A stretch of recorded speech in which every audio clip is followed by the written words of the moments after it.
Mental illness can come in many forms. So how can we recognize the signs? And what can the church do to help? Let's talk about the elephant in the room.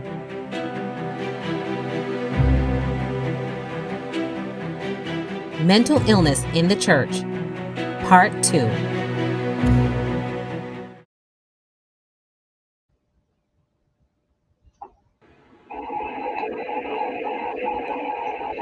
Welcome, everyone, to the Big E, the elephant in the room. My name is Melissa, and today we'll be talking about mental illness part 2. Yes, part 2.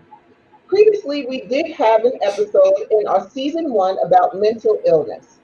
The Big E thought it was very, very important to dive back into this topic. So many people of our viewership had various questions and concerns.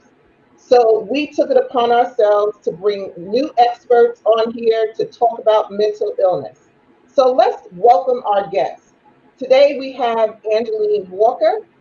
Angeline Walker, I can tell you, is a phenomenal woman. She is a counselor out of the the Mecklenburg school system in Charlotte. And she is a diligent worker and counselor for the Charlotte Mecklenburg schools. We also have a wonderful guest, Gary Graham. Now, some of you may know Gary Graham. He is known to be on Snack Time with the Graham. So it is a privilege and honor to have Gary on this show as well. So we thank you, ladies and gentlemen, for tuning in, and we are going to jump right into mental illness part 2. Now, I just want to just say, May also is Mental Illness Awareness Month. And a lot of issues and a lot of people have been struggling with mental illness due to the pandemic that has been brewing in our world today. So I just want to just first jump into Angeline. If you can just tell me a little bit about yourself, and also if you can tell me how it really has impacted you within this last year being a counselor, as a mental illness counselor. Hi, thanks for having me, Melissa, and thanks for the introduction. I am a school counselor for Charlotte Mecklenburg School System. I've been a school counselor for over 20 years in New York and now in Charlotte. And I'm also a licensed clinical mental health counselor for the state of North Carolina. So I kind of have two different jobs, as always. But my primary job is as a school counselor. My secondary job is as a mental health counselor. I've worked for a variety of agencies. Currently, I'm working for Better Health as one of the counselors and therapists for them. I think this pandemic I have seen a variety of different issues come to the surface. I think a lot of people who have already struggled with mental illness we're seeing are really struggling that much more now. Keeping in mind that this pandemic has pretty much has been the traumatic event for everyone across the world. So we all are experiencing some form of trauma right now as a nation and as a world, right? And so we're seeing that people who have already had issues that they've been struggling with are really feeling that doubled down right now. Then if you haven't really had any mental illnesses, you are experiencing a mental health crisis. You know what I mean? So there's a difference between illness and health. But right now, I would say that the majority of us are experiencing some sort of mental health crisis with this pandemic as well. Well, I truly thank you so much for that input and also diving in and for your dedication, especially during this critical time in our communities. So, Gary Graham, if you can just tell me a little bit, tell our audience a little bit about yourself and how the pandemic has really transformed you in being a mental health counselor over this pandemic. First of all, I want to thank you for having me on the Big E. Been looking forward to it for a long time, and want to say a big shout out to my colleague all the way in North Carolina, Angelique. So I've been doing this for about 3 years. 2019, I started my private practice. In 2020, the summer of 2020, things took off, and I've got to see the whole spectrum of mental illness, especially with our Black males and our Black females, couples. And Angeline could attest to this, our kids who have missed school. And it's amazing when people get out of sequence. And here's the funny thing. When they get out of sequence, it's not even a mental illness. The mental illness has been embedded in them a long time. And because they go in sequence, and actually COVID has unzombieized, everybody was a zombie, going to work, going to church, doing the same thing over and over. And when COVID came, everybody stopped being a zombie. And then what opened up is their real feelings about, like, yo, I've been married to this person for 20 years and I hate them. I can't stand my kids. You know, that little alone time has really gone. And then you find out about your real self. So mental illness is real. And I'm very happy that I can put a real perspective on it.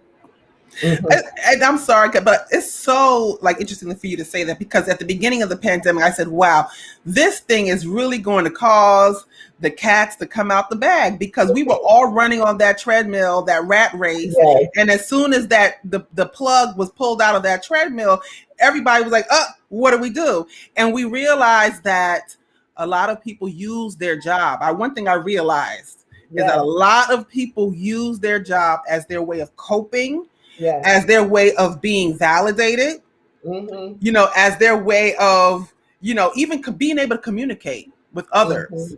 And a lot of people don't want to be at home doing that.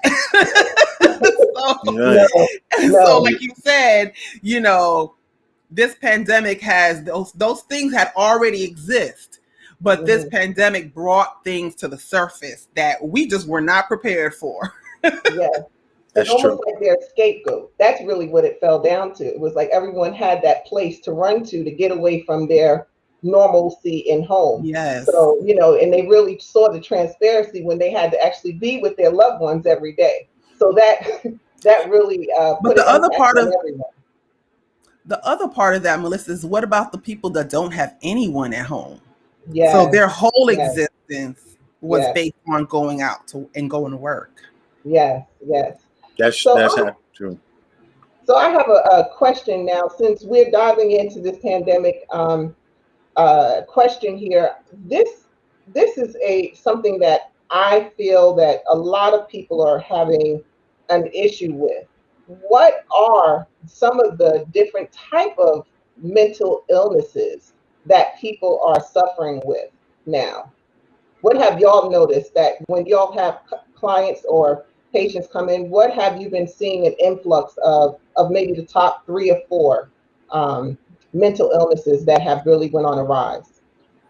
Well, I'm going to start with the overall anxiety, the true anxiety. So I'll share with everybody what's the difference. Like today, because I know Melissa, I had a mutual friend that called me about Miss Walker, that I'll be on the show with them. So my anxiety level went up, you know, and I was kind of nervous to come on the show, even though I do this all the time and what have you. But then the reality of anxiety is people don't know what's happening tomorrow. Like a perfect example. Last year, this time, everybody wanted a cure or an answer to COVID. And now, no matter where you look at it, whether you agree with it or not, the vaccine is the answer. Now the vaccine has become a new anxiety. Should I take it or shouldn't I take it? And now the next wave of anxiety is, and this is for Sister Walker or Miss Walker, is that are we going to go back to school in the fall? It all comes in droves. It comes in waves. So number one is anxiety. And the number two thing, and this is what I see in my private practice, is that couples, I cannot tell you how many couples has come to me and says, it's the pandemic. And I'm like, nah, it was really you. You hated you hated your husband, or you hated your wife, or you hated your boyfriend, or what have you. And the anxiety in the couples unit, that family unit, has been compromised through COVID, especially within the last year and a half. And adding to that, I would say also depression is probably number one before. Well, I always say anxiety and depression are like first cousins. But depression as well. And these are like people who have already, of course, suffered with depression or really having a very difficult time. But also not just because of the pandemic, but because of also maybe losing loved ones or knowing someone that's lost a loved one.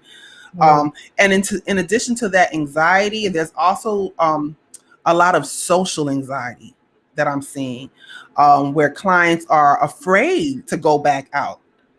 Are afraid to like kind of get back into the normalcy. They don't know how to act. I have a client who is having a difficult time with going back out with her friends and being around people because there's this fear of, well, what if they're not vaccinated? What if they don't wear a mask? What if, and it's just like Gary said, it's like a snowball effect of a lot of different anxieties. But I'm seeing in the schools, I'm seeing a lot of we're doing a lot of like emotional regulation with our kids because our kids are having a hard time managing their emotions right now. Their ability to express how they're really feeling is really something that we're seeing there, and where we would call it acting out. They're just bad. No, they're really having a hard time. And, it frustrates me when people act like we're not in a pandemic, because I'm always the one ringing the bell like, hello, we're in a pandemic, because people act like it kind of got swept under the rug last week. I'm like, no, we're still there. Yeah. And one of my parents actually, and teacher had a concern about one of the kids, because they felt that he had ADHD. He can't keep his legs still. He can't, and I said, you know what? We're in a pandemic because a lot of times ADHD symptoms look like, anxiety symptoms, look like ADHD in kids. Yeah. And so it's hard to say when you've only had the kid maybe 2 times in your classroom, that he's been home, then back in class, and they're going back and forth every other week because of what's been happening. And we don't consider how our kids are impacted by that mentally, the adjustments. For a lot of people, adjusting to something different is very difficult. Yes. Very, very difficult. So this brings it to this point. Do you think childhood trauma is one of the causes for some of the children that may be suffering with mental illness? Well, I'm going to start saying by this, and I'm going to put it practical. 20 years ago, one of my favorite things in mental health, and I'm also a public health person, is that 9/11 did not end on 9/11. Okay? Same thing for 2020. This pandemic may be over for some people, but you have not seen the lasting effects for the next 20 years. And so we are still in a traumatic state. I'm going to share something with you, and part of my practice is to be transparent. I haven't cut my hair since March 12th of 2020. Haven't cut it. And you see me on a couple of shows, my hair is like this. You know what I mean? Now I'm bringing it over. I don't want nobody touching my hair because I have my own protocols. And so I may go to a therapist, I may go to Walker, and she's like, Gary, it's okay to get your hair cut. I'm like, nah, you need to come over my house. You need to get sprayed down. And before you touch my hair, you need to go through my protocol. And that may last for the next 6 or 7 years because of what happened before. So if I'm going through that as a male in his mid 50s, lower 50s, let me put that way. I wonder what my kids are going through. And I say my kids, my black and brown kids. And I've been my husband's barber since last year. And it doesn't look like that's going to change anytime soon. And Melissa knows me. I'm the kitchen beautician at home, so I'm Yes. doing everyone's hair. No Yes, one has been yes. at a barber shop or beauty salon since March 13th, 2020. Wow, yes, and you are very good at what you do because you have definitely done my hair. I So may have to come down there because I don't want just anybody yes, touching my hair. That's fine. I mean, well, really, we've had to buy our own shops to buy our equipment, and really, a lot of people are renovating their homes because of that anxiety and the yes, fear. But if I can yes, answer your question, Melissa, there's a variety of things that cause. It's not just childhood trauma, and as Gary alluded, sometimes it's just it's trauma firsthand as an adult that you've experienced, like 9/11, this pandemic. There's secondary trauma that people have experienced. People who watch television and all they're watching is negative news all day long. How do you think that impacts their mental health?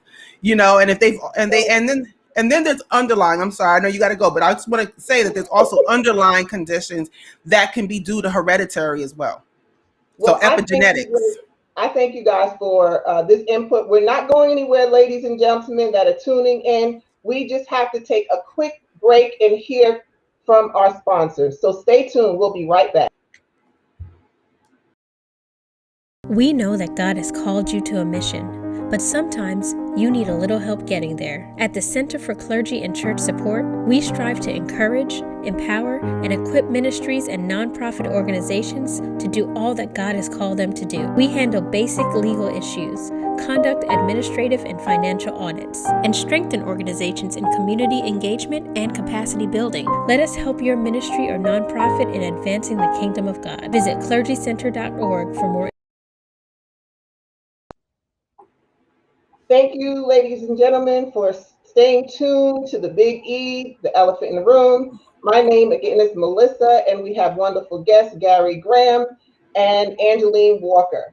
We just left off about childhood trauma that impacts children with mental illness. So I want to dive in to find out, how are you really able to, as counselors, how can you be able to differentiate and separate yourself dealing with individuals that are suffering from mental illness? Well, I could say for me, everyone has their own coping strategies and what works for them and help. Because as counselors, one of the things we talk about a lot for ourselves is self-care and being able to either have your own therapist or find some way to kind of release all this information that's pouring into you. And one, of course, my favorite statements is, how can you pour from an empty cup, right? So for me, I spent my family is everything. Doing things with my family, prayer, attending church services, and just kind of staying grounded, but also remembering that I've been gifted with an opportunity to help serve someone else. And so I don't take that for granted at all. And if I have to separate for a minute because one of my clients might have said something that was a little offensive, then I need to separate for a minute and just take a minute to be self-aware with how I'm feeling at the moment so that I can come back, because I don't take for granted that I'm doing a service. Mm-hmm, mm-hmm. So I'm almost like you, Sister Walker. I split in two ways. My wife told me the other day that I need a therapist because I do a lot. I go from 7 to 7 between administration and seeing people. So I break it down this way. My family, I have no problem saying Nilsa and Tony and Pat and Paul. Those are my reality people. They keep me grounded.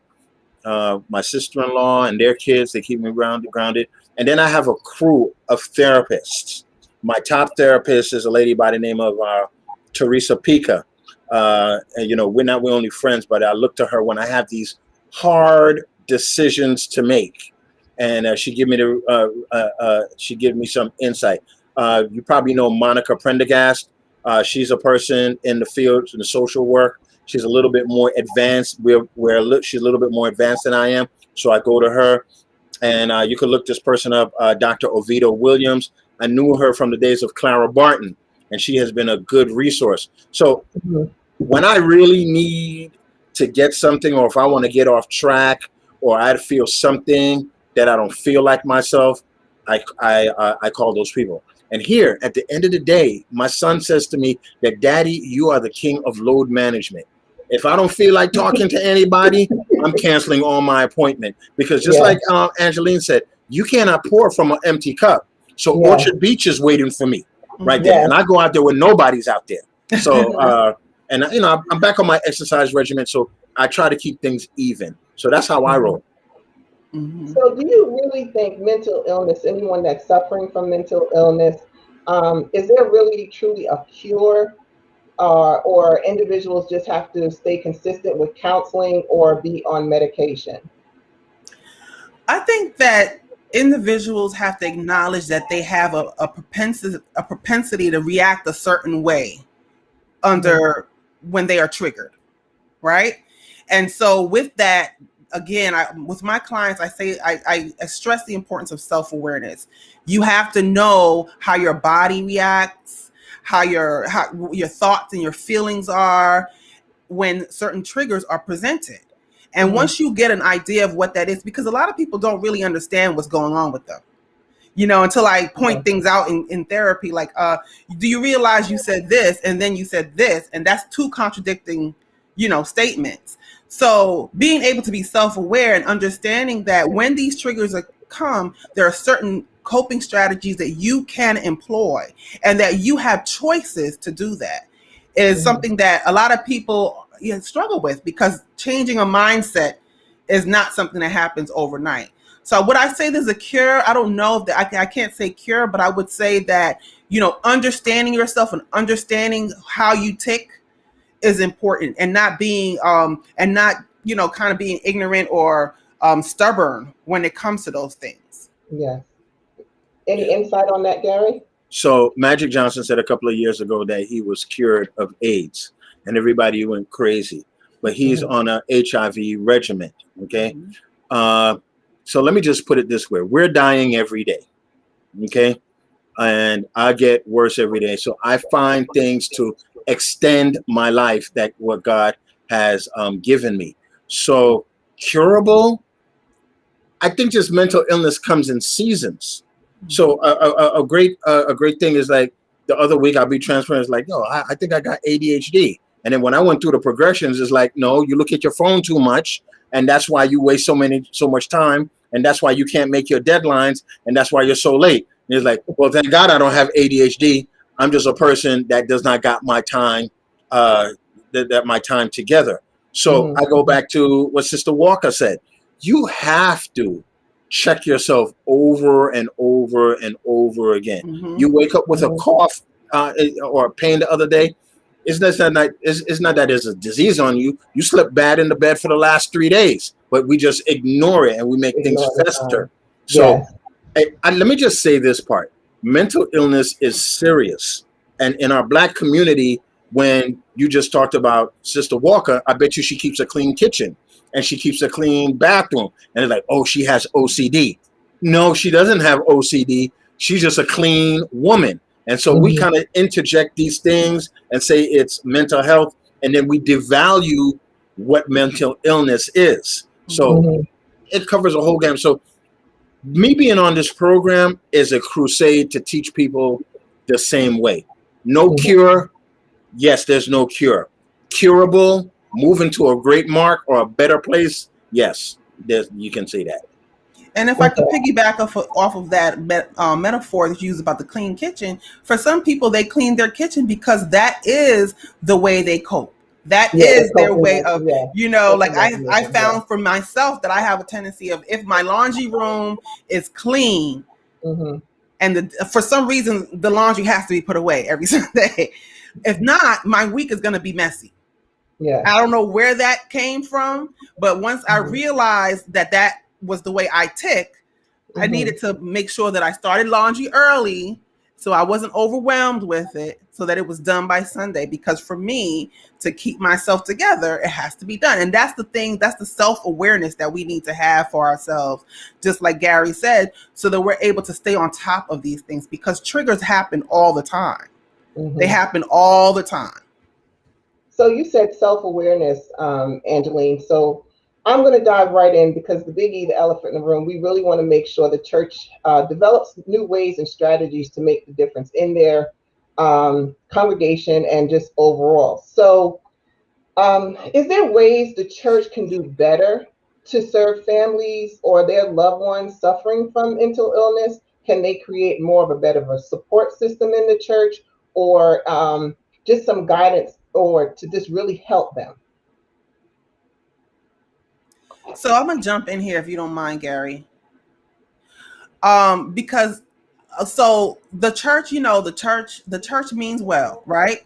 But the church is not always comprised of mental health professionals. And so I've come across situations where like pastors have asked me, what do I do with this parishioner? We've gotten her a place to stay. We've paid her phone bills and her utilities. We don't know what else to do. She just doesn't seem to understand how to keep herself together. And I'm like, really, it's not. And I have to say to him, it's not your responsibility. Like, who do you have that's qualified to care for this woman who has some sort of maybe a personality disorder or something that's making it difficult for her to stay organized and to stay on top of her care? And so I had to push him in the direction of some services that can provide that care for this woman, because what you're looking for, thinking that you can pray it away and throw a few dollars away, you're just going to be frustrated because that's not the answer. Any insight? So my answer to that is simply this, and I'm going to let the church off the hook with this. Go to any church website, and let's see if there's a referral system to any services in the community. You come back with that, and there isn't. Yeah, but and then you could go to any churches or conferences communication site. They'll talk about, Sister Dixon gave away food, or Sister Walker talked about this on the Big E, but they do not have a column where they can click and say mental health illness, this person. And here's a simple thing, right? When I was growing up in church, we knew who the nurses were on duty. Yeah. Right. Yeah. It was like Sister Graham is the nurse on duty today. Mom was the nurse on duty today. But what happens if somebody has an episode or if somebody is hungry? That information is not in the bulletin. So, we need to rework what we do. And there are people, just like I tell people, and we have another conversation on the pandemic, there are people who wake up in the morning and says, oh, there's an outbreak in Wuhan, China. There's an epidemic. They live for this. There are people who live for helping people who are mentally ill. I mean, on a higher level, more than me and Sister Walker. And they want to put it on your bulletin board, and they want to put it in there. They want, when the pastor come in or the secretary comes in, I'm using my church as an example, call Gary Graham. Here's the hotline number that you need to call. So you have to be intentional where this is. And this is the first year that I sat on a couple of different panels for a couple of different churches this year. This is the first time that I've ever heard of churches even having for their AY programs topics about mental illness. This year that has happened. But that is such a wonderful idea and a great point, Brother Graham, because just like there is a nurse on duty, maybe the churches should consider having a crisis response team on duty as well. Well, ladies and gentlemen, we truly appreciate everyone tuning in. I thank you so much for our panel guests, Gary Graham and Angeline Walker. Any last quick words? Just a minute words to just close out. Any phone numbers, any guidance to give our viewers if they need any help with any loved ones or family members that are dealing with mental illness that you would like to share? Well, I just want to say thanks for having us, and thanks for putting this on this platform, using this platform for this information, because as Gary said a few times, mental illness is real, and we need to not play around with it. And if we have a loved one or know a friend who has been saying things that just doesn't sound like them, or behaving in ways that seem like it's not right, have conversations with them and let them know that you're there to care. And if you're not a qualified professional, then seek one. We're not hard to find. Seek one and see if you can at least support that person through the process. A lot of times people give up with the first therapist because it wasn't a good match, or or if they have to be on medication, they give up because the medication didn't work the first time. Just like you wouldn't give up on blood pressure medicine if it didn't work the first time, don't give up on your mental health, whether that's through medication or therapy. Well, thank you very much. We thank you again, guests, for being part of this topic, mental illness. And as we always say, thank you for watching The Big E, the elephant in the room, where we speak about the unspeakable. See you next time.